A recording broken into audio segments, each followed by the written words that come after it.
Hello everyone and welcome back to another video. Thank you all for being here. We're gonna get right into the qualifying session. This is Tri-C round number 3. We're going in our fastest lap right here, and I go ahead and I hit the curb. So we're just gonna forget about it. We're gonna throw it away. We are not gonna see the rest of the lap because I'm not proud of it, so we're not gonna see it. But for those of you who were watching for the last maybe like 6 seconds and maybe we're paying attention and we're like, oh my god, it's kind of dark, you would realize that those clouds are rain clouds. I know, pretty crazy, California, blah blah blah blah blah. Awesome, right? So with that, we are relying on our previous and past experience to go ahead and have us do good, right? So as we line up for the first race, it's slightly different. Another key change that we're going to see up at the top here is lap 1 of 9. That's actually because this turned into a time session. So we're going to see what we can do. We're going to go ahead and get started. As I said, chill challenge, round 3, the final round of the race. We're going to go ahead and tuck a little bit to the right. We know with our wealth of experience and driving that there's not that much grip on the outside on the rubber line, but on the inside where there isn't a rubber line, we can brake just a bit deeper and we are able to pretty much move ourselves to the front of the pack, and then more people just spinning. But spinning is not what you'll be seeing from me today. We are going to keep it clean, we are going to keep it tidy, and we're going to be very mature and very focused throughout this race. To be honest, at this point I was thinking, actually coming out of Big Monza when I was up in first, I was kind of like, oh whoa, wasn't expecting this out of the first pretty much 10 seconds of the race, but I can say that I'm pretty happy with it. And at this point, just kind of manage a little bit here, noticing I'm almost lose it going through there. Very tricky section of the track, probably the one that catches you most off guard, at least in my experience. But for the most part, everything else just kind of felt good coming through here. You can kind of just, you're going to pass the rubber line, but once you kind of get towards those curves, it's going to kind of grip up just a little bit more again. And from here, I was just trying to play with the lines a little bit and just see really what worked best. Didn't really like that, even though you're seeing a bit more green on the side. One of the things that I did feel like I really had down was kind of braking at an angle all the way out, no rubber, turn it in, stay not too far out. I didn't really do a good job through there. I should have actually taken more curb. We'll see if I do that a little bit later. But some puddles here and there, not really too much of a risk of hydroplaning. I thought at first it kind of sometimes feels like you will, but we're gonna just completely forget about that, and we're gonna focus on what exactly is unfolding right now at the moment. As I told myself I'd be mature on the last lap, I was like, oh wow, this is pretty slippery, but short-term memory, clearly not remembering to take it easy through there, and then just struggling to get the engine going. This is the first time that I really experienced that. Wasn't really sure what was going on, but we went from looking pretty freaking cool out there to looking like an idiot. What I should have been doing is being all conservative like these folk right here, going nice and slow, on a little stroll throughout the race. That would have kept me from spinning out, but now we have no option but to redeem ourselves. We have pretty much more than half the race to go. At the moment, I know I'm kind of just starting off, but it's kind of hard it's easier to keep track of your laps. As I move this guy out of the way, it's easier to keep track of your laps, obviously, because you have the micron right there. When it's just like a 10-minute session plus 1, you're kind of just guesstimating in a sense. So almost losing it through there again, but we've actually been able to make pretty good progress through this lap, and I'm having a look and I send it from probably 3 kart lanes back. Thankfully, no hydroplaning. Sometimes a big puddle starts to pile up there in going into Little Monza, but thankfully not that big of a puddle, so it wasn't too much of an issue. And now we actually have the fight for third place, actually second place up ahead. So we have ourselves a little bit of a drag race, a little bit of who's the most confident on the brake, a little bit of rage quitting NPC action at the top of Little Monza through there, and we are now up in the podium positions, and we have ourselves a slightly redeemed race, and we are just about at the tip of making ourselves a P2 position through here as we kind of get an exit and we drag race down the line all the way to the finish. You notice I actually have him for the beginning, but it seems like he was able to kind of brake just where I braked. Didn't really work. He also tried to turn in on me a little bit, and when you turn in to a go-kart, because physics, you can't. And clearly, if you were watching the rearview camera, it didn't work out for him because he kind of tried to turn in. Because he tried to turn in, and there was no space to turn in, he washed out even further. I think it's also because he kind of braked a bit deep, and he actually lost another position. So very unfortunate for him. Not my problem for me. I already had my problems that I'm trying to redeem for myself, so I don't really need to worry about other people's problems. A little bit of a philosophical advice out there, but with our incredible experience, we are starting to manage well. We have, I don't know if you've noticed, but through these last 4 laps, my ability to make mistakes, learn from my mistakes, and develop as a driver has been absolutely incredible. As you see me not making the same mistake again, but I was actually kind of going a bit conservative through there, but at the same time, at this point, trying not to get too crazy. I do know that I'm somewhat running out of time. I think it's kind of, again, hard to tell, but I know that I'm definitely further than halfway through the race with my incredible biological clock that I have, and allowing me to calculate how much time is left in a race. Pretty good skill I have through there. Another good skill I have is not spinning out. Let's see. Going extremely conservative through there. But that's okay. I was kind of starting to notice that I'm catching this person. I'm not going to really push it through there. I can push it through the other areas where I'm feeling just a bit more comfortable, where it's just a bit more predictable where the grip is. Another thing is you're coming out of these S's and you're throwing the car from side to side to side to side. So not only are you trying to change the direction from left down to right, as the P1 man gets all over the place through there, braking a bit deep, and he tries to turn in on me, and I'm like, bro, physics, you can't do that. You can't turn in on me when there's a cart there. So thankfully he was a bit wet. He didn't flip over and die, and obviously my goal isn't to flip over and kill people. So thankfully we survived that part of the track.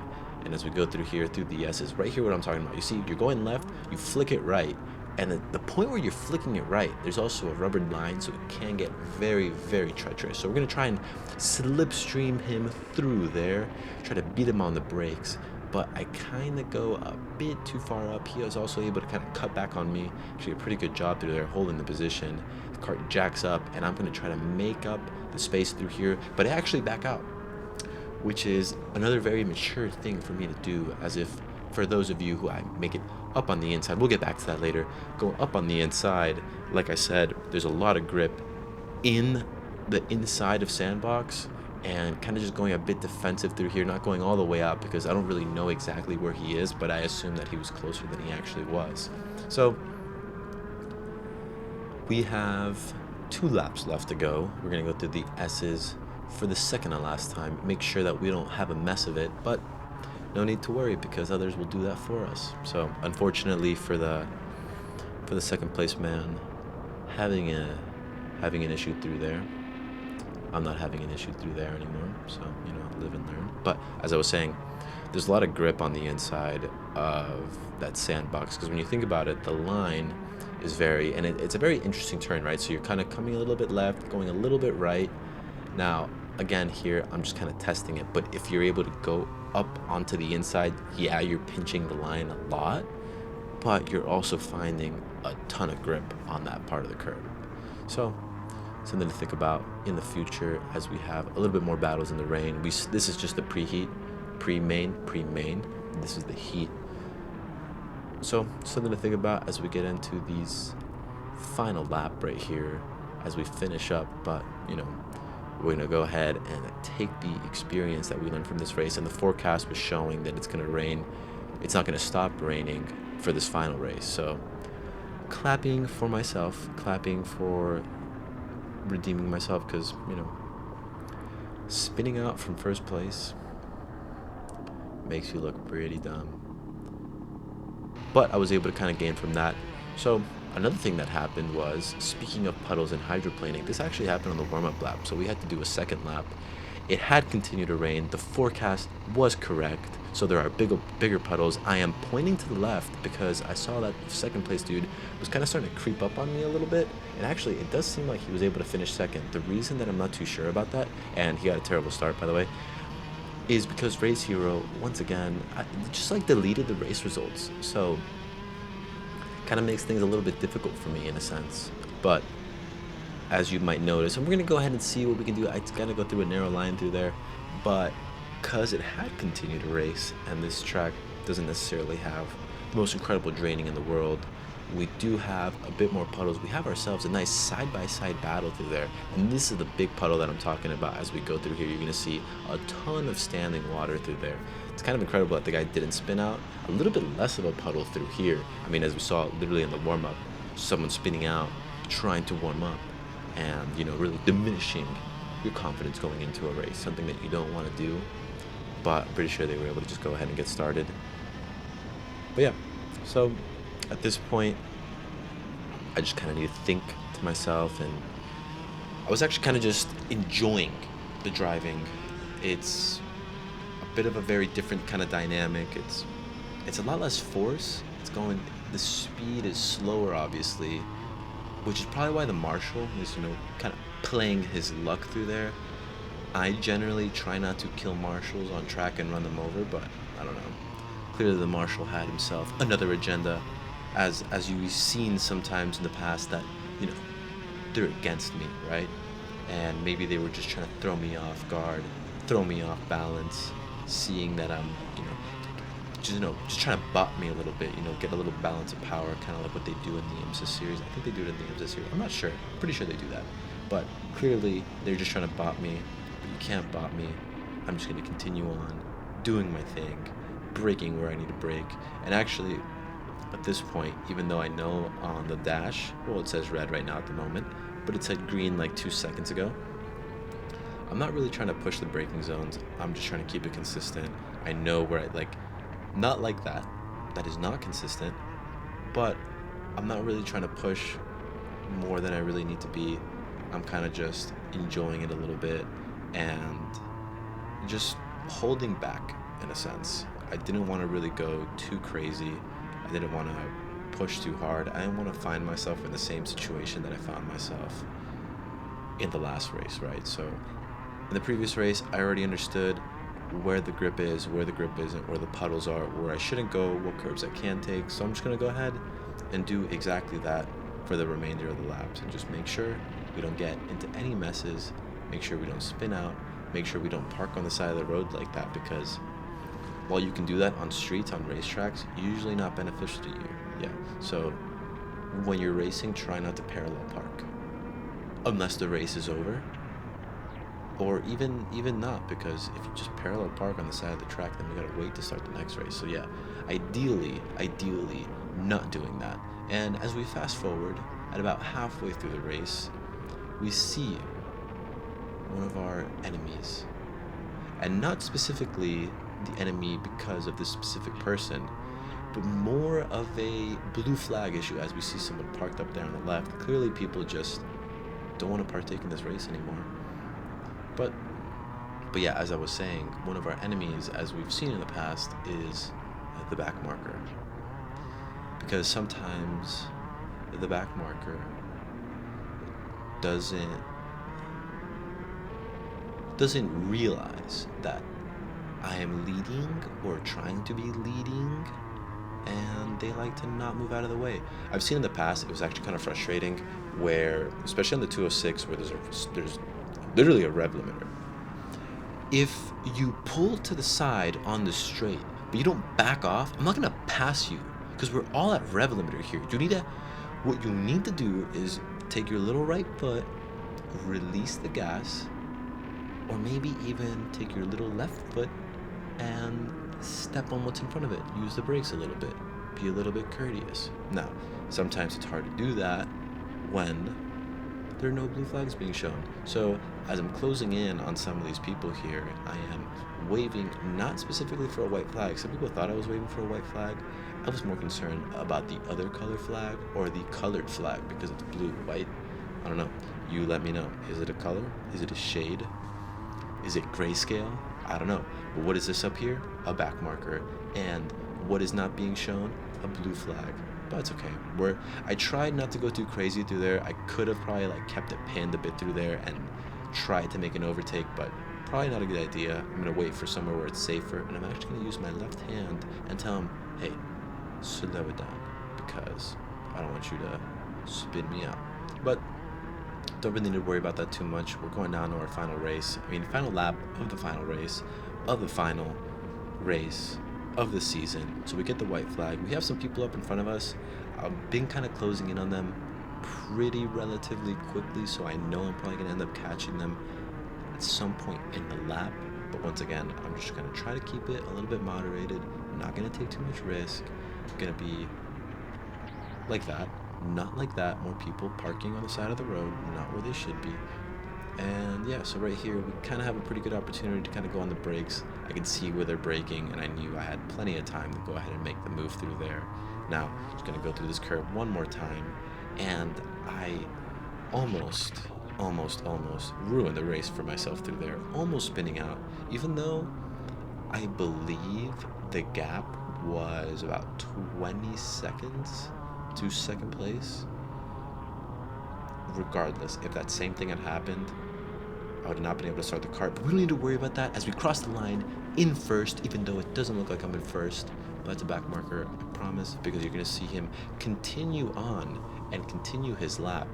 Now, what I'm curious about is, because if you look further behind, some back markers actually did come in, but he didn't come in. So I don't know how the timing works in that sense, and I actually almost completely drove straight through all the water like the guy did in the back. But everything was okay.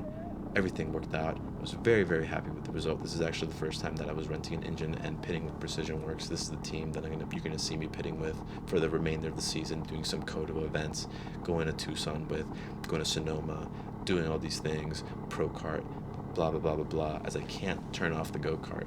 But yeah, super excited for the rest of the season. Great start for my season here. Maybe be popping in for some Tri-C stuff. I think I'm mainly going to be helping out Casey with the precision driving program. But yeah, thank you all for watching. I'll be back. I'm sorry it's been a while, but I promise I'm going to be pushing out a little bit more videos. I've been dealing with a lot of work stuff, a lot of travel stuff, a lot of race travel stuff. We'll be back, and I will see you later. And enjoy the rest of this, whatever's in the screen. That's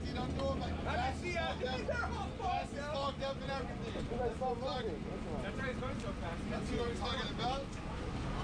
That's what I'm talking about, Santi.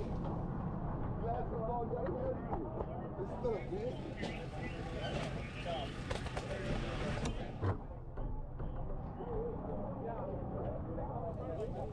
job, dude.